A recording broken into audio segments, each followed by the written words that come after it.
এই একটা পাপ যদি কেউ না করে ইনশাল্লাহ সে জান্নাতে যাবে, যতই পাপ করুক না কেন। বাসায় মা বোন যারা আছে অনেকেই দেখা যায় চুল আশ্রয় চিরুনি পরে গেলে বলে আজকে মেহমান আসবে। কি আসবে আজকে? মেহমান আসবে আজকে বললেই সে বাসা থেকে বের হচ্ছেন, আপনার পাঞ্জাবিটা একটু আটকে গেছে, আপনার স্ত্রী বলছে একটু বসে যান, অমঙ্গল হতে পারে, বসেন। বাস মুশরিক, শিরক হয়ে গেল। মুসলিম সমাজে রন্ধ্রে রন্ধ্রে শিরক। এখন রাস্তাঘাটে উঠতে বসতে পেপার পত্রিকা খুললেই শিরক।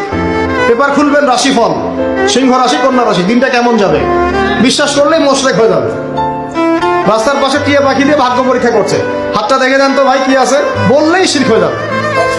আংটি বিক্রি করছে, আংটি পরলে রোগ ভালো হবে, হাতে দিল রোগ ভালো হবে এই উদ্দেশ্যে, মুশরিক।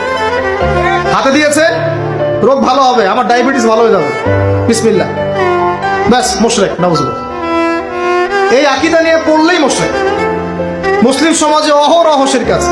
আর আবু জেহেলের যুগে কি ছিল ভাই? আবু জেহেলের যুগে অনেকদিন বলেছি মেজর 5টা সমস্যা ছিল। কয়টা? মেজর 5টা, মাইনর সমস্যা অনেক, মেজর 5টা। এক, আবু জেহেলের যুগের বেশিরভাগ মানুষ শিরক করতো। কি করতো ভাই? লাত, উজ্জা, হবল, মানাত এইসব মূর্তি পূজা করতো। এখন হয়তো মুসলিম সমাজে এটা নাই ঠিকই, কিন্তু মুসলিমরা এখন কবর মাজার পূজায় শুরু করেছে, করে নাই? মুসলিমরাও এখন নেক্সট সুরতে ধোকা খাচ্ছে। শিরক তো আমাদের সমাজে চলছে। শিরক কি হয় কেন আমি লেকচার দিয়েছি, দেখবেন মুসলিম সমাজে কত শিরক চলছে।